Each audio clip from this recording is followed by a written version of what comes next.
In the previous videos, we looked at examples on evaluating limits, and by now, you'd have gotten the general idea of the process. Here and in the succeeding videos, we will summarize the ideas into tips and tricks for a more systematic approach to the evaluation of limits. In this first video, we will look at the different ways a sequence can converge or diverge. So let us first look at the convergent sequences that we've seen in the previous videos. Now we've looked at these sequences and we know that they are all convergent. Here we will try to identify common features. So what do these three sequences have in common? So one thing that we can immediately see is that they are bounded either above or below, or actually in these cases on both sides. So they are bounded above and below. And so that's one feature that we can see. And in fact, if we recall the fundamental axiom, it tells us that if a sequence is bounded and non-increasing or non-decreasing, so if it's monotonic, then the sequence converges. So that's one property that we have to remember. And then we also see that from the very definition of convergence, the terms, as n approaches infinity, the terms actually get closer and closer to each other. They crowd together as n approaches infinity. So they crowd together near the limit. And again, that is evident from the precise definition of the limit, which we state again here. So the precise definition is such that L is the limit of the sequence a sub n if and only if for any small difference epsilon, and this is going to be the difference between our sequence terms and the limit that we guess, so L and epsilon. So for any small difference, there exists an integer m sub epsilon, which means that this integer might depend on our epsilon chosen,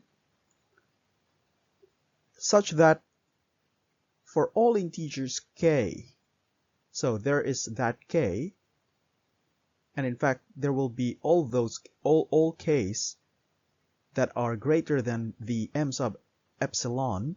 For all those k's, the difference between the limit and the term in the sequence will always be smaller than the chosen epsilon. So this is the precise definition of the limit. And we have discussed this in a previous video. And again, from this definition alone, we can see that these two properties must be evident, must be satisfied. So the terms crowd together. And let's just look a bit closer into what it means to crowd together. So to crowd together actually means that the term a sub k and the term ak sub 1 becomes very close to each other. So as n approaches infinity, their difference actually gets closer and closer to 0. So we express it in this way. We see that the term a sub k plus 1 and a sub k, they become very close to each other. They become almost the same. And that's what's expressed in this part of the definition of the limit. That as you go closer to infinity, or rather, as you approach infinity, those terms will get closer and closer to each other and to the limit. So it is the prior condition that they should be closer to the limit. And because all terms get closer to the limit, then the terms also get closer to each other. So that's one of the things we will notice. And we can also express this in terms of ratios. So if each term is closer to the next term, what happens to their ratio? As we can see, if we have a term here and we have a term here and they have very similar values, their ratio will be very close to 1.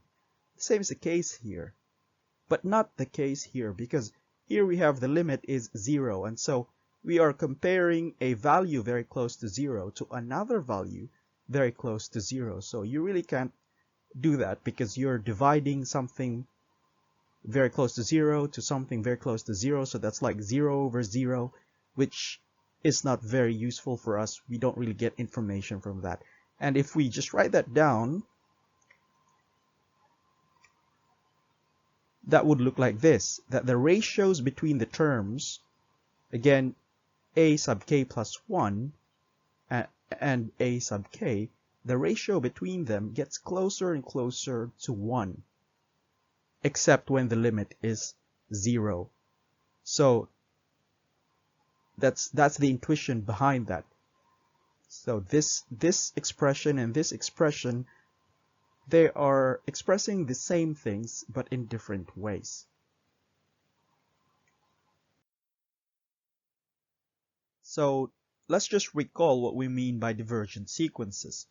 These are some of the sequences we've seen that are divergent, and we say that a sub n diverges if and only if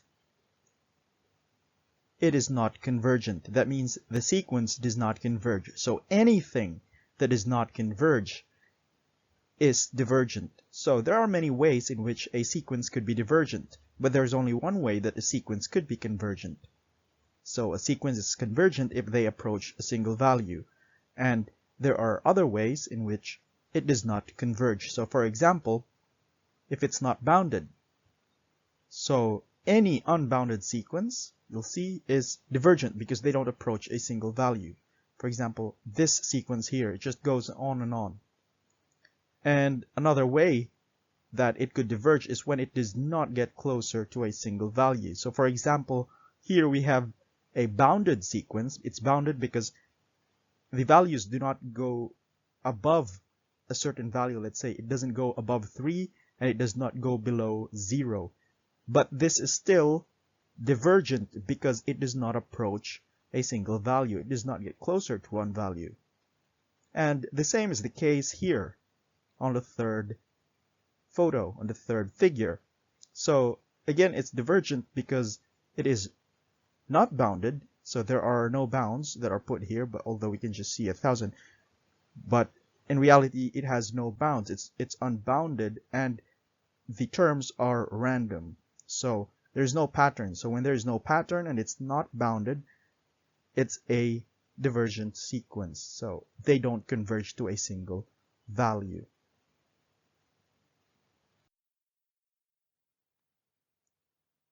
So here we reviewed convergent and divergent sequences, and we looked at some of their properties that might be useful in determining whether a sequence is divergent or convergent.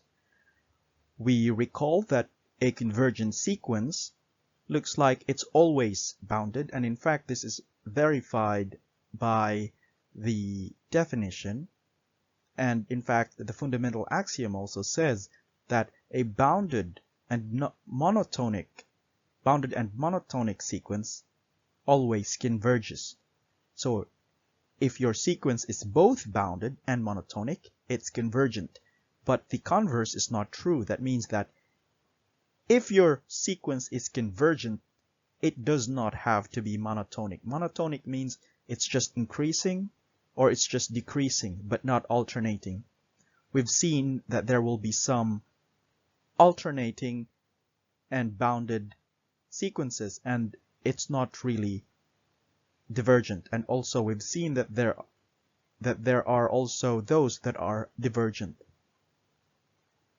And then here we also recalled that the terms in a convergent sequence, the terms get closer and closer to each other because they get closer and closer to a single value as n approaches infinity. And one way of saying that is that the differences between the terms get smaller. That means a sub k minus a sub k plus 1, that difference, the absolute value of that difference gets closer and closer to 0. Or another way of saying that is that the ratios between the terms get close to 1, which means that the next term gets very close to the term before that. But this is except when the limit is 0, because if the limit is 0, then we're trying to divide a number close to 0 divided by something that is also close to 0, and there's just no way of determining a useful information from that division, so we can't say anything about that. But if we already know that its limit is 0, then we know that it's convergent. And then we also mentioned that divergent sequences are just those that are not convergent. So anything that falls outside the definition of convergent sequences is a divergent sequence. We've seen several ways on how a sequence could be divergent. For example, if it's not bounded, so if it just goes on and on to positive infinity or negative infinity. Another way is even if it's bounded, but if it does not approach a single value, for example, in the case of alternating sequences that do not get close to a single value, that's still divergent because it does not approach a limit. Another way that it could be divergent is when there's no pattern. So it's just unbounded randomness. That's also a divergent sequence. In the next videos, we will use these things that we've learned or we've reviewed to actually develop systematic tests to help us streamline the process of guessing whether it's convergent or divergent. So in the next videos, we will look at some tips and tricks to make it easier for us to determine the convergence of a sequence.